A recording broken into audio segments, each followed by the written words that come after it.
Langsung saja kita beralih ke informasi lain, saudara. Ini masih terkait dengan jelang Pilpres yang hari ini akan berlangsung.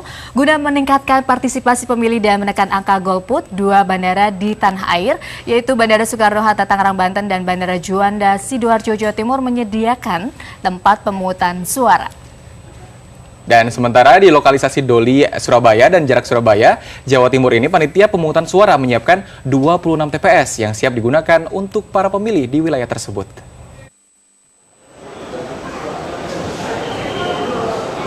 8 tempat pemungutan suara telah dipersiapkan PT Angkasa Pura II selaku pengelola Bandara Soekarno-Hatta, Tangerang, Banten, Selasa petang.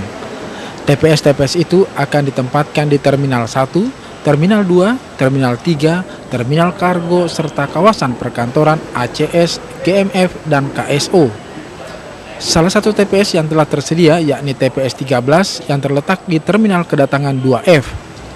Keberadaan TPS khusus ini untuk mengakomodir hak suara para pekerja setempat yang pada Pileg lalu tidak dapat menyalurkan hak suaranya karena ketiadaan TPS khusus di bandara.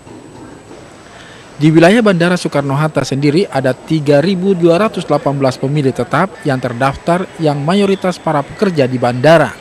Sementara bagi penumpang pesawat terbang yang ingin mencoblos di bandara dapat mencoblos di TPS khusus Bandara Soekarno-Hatta dengan menyertakan formulir A5 atau formulir pindah pilih. Di Bandara Juanda Sidoarjo, Jawa Timur, KPUD Sidoarjo menempatkan 2 TPS khusus yang diletakkan di Terminal 1 dan Terminal 2 Bandara Juanda. Namun sayang, penempatan kedua TPS khusus ini diprioritaskan untuk pemilih yang berstatus karyawan di PT Angkasa Pura I. Sementara untuk penumpang yang ingin mencoblos di Bandara Juanda akan dilayani jika kertas suara yang dimiliki panitia pemungutan suara masih tersisa.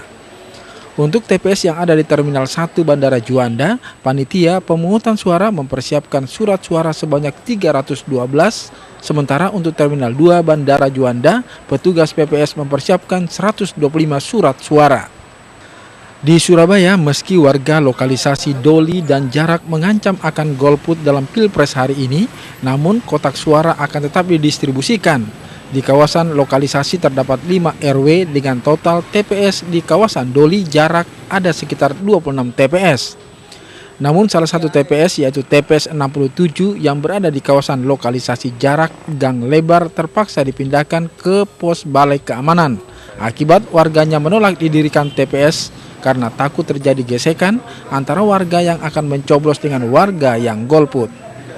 Tim Liputan 6 SCTV melaporkan.